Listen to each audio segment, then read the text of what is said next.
大家好，欢迎来到大卫军情局。今天是美西时间11月23号。机器人的反应速度超过了人类的极限，即使是李小龙在世也不是他的对手。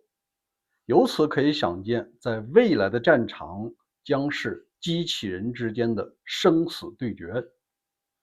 最近我看了一些国内外的视频，尤其是机器人最新的发展。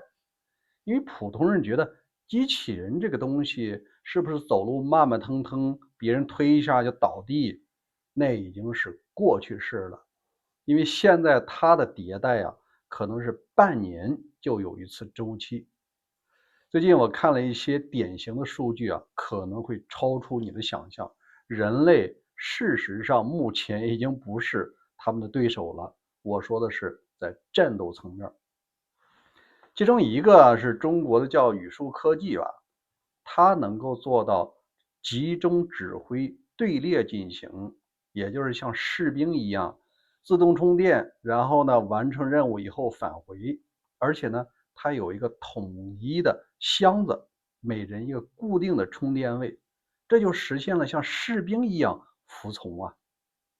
第二有一个叫做重情科技的，它呢更厉害了。他提到了打擂台，两个机器人之间互相打，提前肯定输入了擒拿、拳击、格斗、柔术各类的技法，这些它是灵活运用的。这个对高算力的芯片要求是相当厉害的。他在踢腿的过程中，单腿着地，然后呢360度大回环，稳稳的落地，而且把对方踢倒了。这个就是中国武术非常好看的一面，当然实用性一般了。但他能完成这个动作，落地稳稳的没有摔倒，一般人你根本就做不到。第三个是更加震撼了，有个叫模仿原子的，他呢今天让我感觉到人类你没法和机器人竞争了，在这方面你就认输吧。他做到什么程度就是快速的反应能力。有一个人拿着弓搭箭，嚓，箭过来的时候，他在10米左右他看到你的箭过来，你知道他是如何躲避的呢？他啪的一声完成一个空中跳翻，然后又稳稳的落地，落地和真人是一模一样，一个脚先着地，第二个呢完成了支点。这说明什么问题这已经达到了这个黑客帝国的子弹时间了，或者说接近于子弹时间。在这儿我给大家一个时间的概念，像人类射的普通的箭呢，10米从发射到中目标在0.06秒，就是6秒。你人类的神经元，你大脑发现这个危险，你再做出动作这个可能需要1秒左右的时间，但它呢是1/1000秒，是毫秒级。另外我看到另外的视频也是这家公司的产品，他通过模仿李小龙电影中所有的动作输入了以后他就是一个活脱脱的李小龙。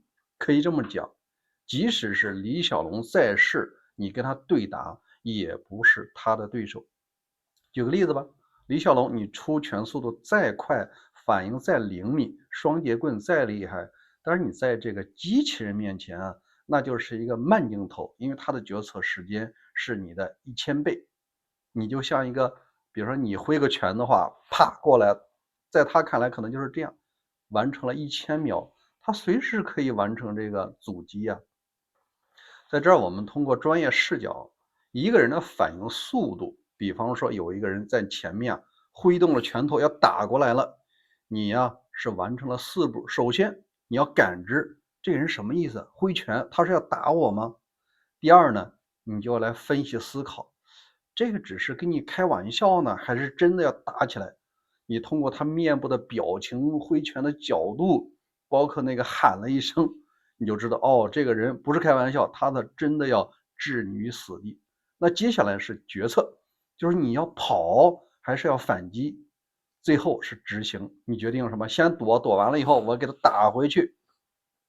人类完成刚才我说的这4个步骤呢，大概需要1到2秒的时间，这还是专业运动员、专业的格斗师。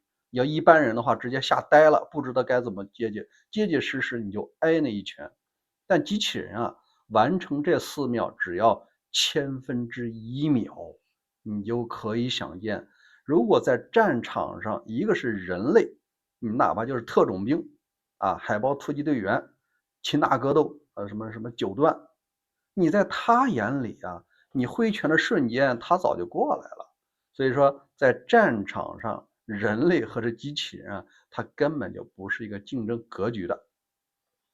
接下来呢，我们来分析一下这几款机器人呢，它有一些共同点。我相信随着技术的提升啊，每一家可能也在相应的进行完善。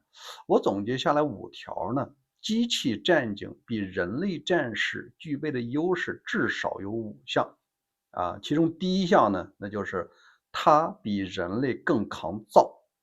因为人类它毕竟是肉身，你穿上防弹衣，你胳膊挡不住啊，你的脖子挡不住，你只能挡个胸口，对吧？还有头盔。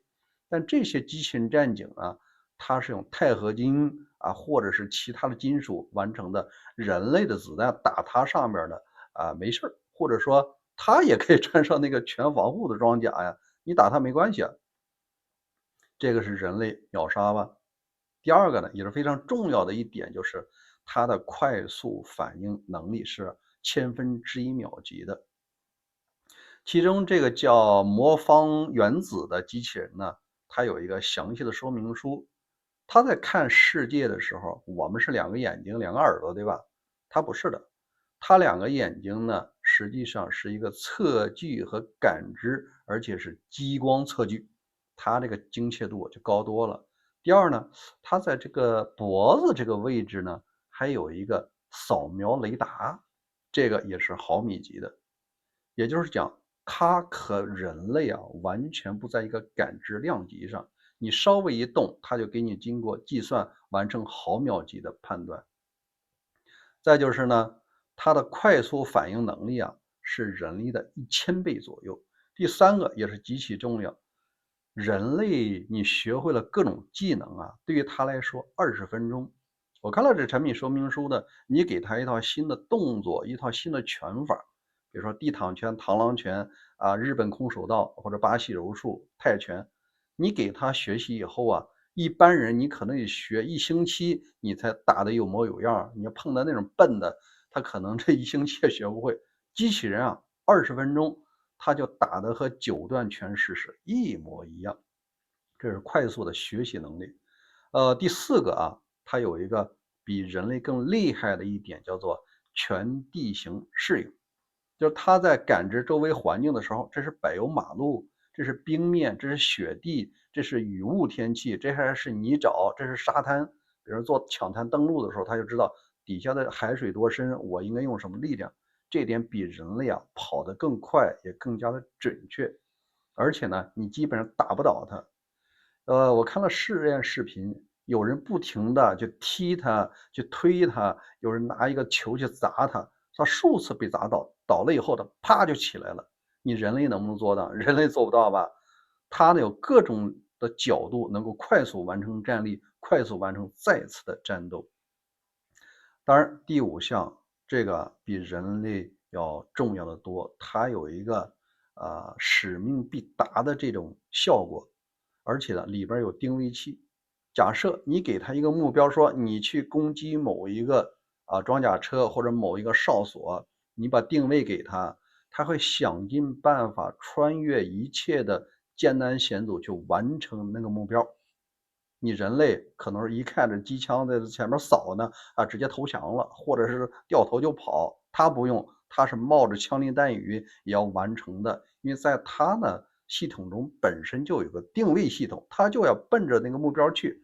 如果中途停机了或者有问题了，下一个目标再跟上。所以未来的战场啊，已经不再是人们自然人之间的这个冲突，大概率啊，先从强国开始完成这种军事化。那你说这是不是个趋势呢？我们普通人啊说了根本不算，这取决于现在各地的世界领袖。我想啊，根据一战和二战的经历，所有的先进科技它优先会用到军事上。这么先进的机器人战警有缺点吗？它一定是有的。我总结下来呢，至少有3大缺点需要克服。第一个，那就是贵。现在你和人类比起来，有的国家是义务兵役制，每月付一小点钱，就可以实行2到3年的一个兵役，管饭、管吃的，管穿的、管住的就行了，基本上不用发薪水。但是这机器人啊，你拥有和维护都比较贵。我看了，就是刚才提到的能够躲箭的那个机器人啊，它对外售价卖到美国是5万美金，不含税。我算了一下税，含着现在25%的税和2.5%的税，合计呢将近30%了。也就是到了这个客户手里，它达到了6.4万美金左右。这个一般家庭支付不起。但是你要军队能不能够买呢？这是另当别论。除了这个呢，第二个非常重要的一点，人类不一定怕这电磁武器，但是电子产品机器人它怕。如果经过电磁武器的扫描，也许是千军万马马上就失灵了。第三个也是极其致命的一点，就是你如何解决你的电力问题。也就是说，你的电池在战场上，它不可能是维持所有的充电的，它的最高工作时效只有3个小时。你冲锋完成不了的话，断电，战场上有没有可能方便给你换电池呢？这都是一个问题。当然了，我又想到最致命的一件事呢，仍然是如何防止被敌军破解，然后黑进来。本来你这千军万马机器人是自己人，最后发现突然中毒了，集体瘫痪，或者呢被敌方的黑进来控制了，这些人这些机器人调转枪口奔着你来了。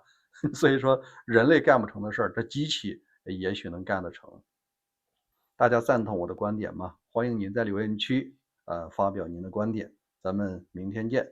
我另外一个频道大卫观点今天讲到了中国对外的投资高达2万多亿，主要投资国家你知道是哪些国家吗？